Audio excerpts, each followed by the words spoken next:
पहिल्याच पावसात मुंबई तुंबली आणि भ्रष्टाचार तरंगायला लागला। मुंबई महानगरपालिकेने एकंदरीत केलेला जो भ्रष्टाचार आहे तो आपल्या सगळ्यांच्या समक्ष या तुंबलेल्या मुंबईच्या अनुषंगानं लक्षात येतोय। जेव्हा स्थानिक स्वराज्य संस्थांची मुदत संपली आणि प्रशासक आले तेव्हा मुंबई महानगरपालिकेच्या बँकेतील मुदत ठेवी ज्या आहेत त्या 90,000 कोटींच्या होत्या। त्या तर सर्व फस्त केल्याच केल्या।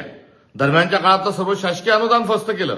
नव्याने 1600 कोटी रुपयांचं कर्ज काढलं आणि हा सगळा मलिदा जो आहे हा लाटण्याचं काम हे सरकारनं केलेलं आहे आणि त्याचा हा परिणाम आज मुंबई खोळंबलेली आहे। येणाऱ्या पूर्ण मान्सूनमध्ये तर मुंबईचे बेहाल होण्याची देखील शक्यता ही नाकारता येत नाही।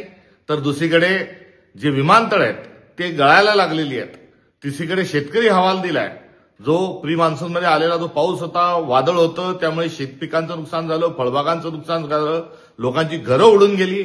यांनाही कुठल्या प्रकारचा दिलासा हा सरकारकडून मिळत नाहीये।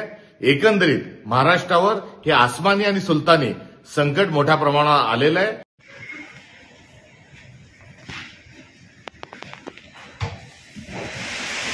बोल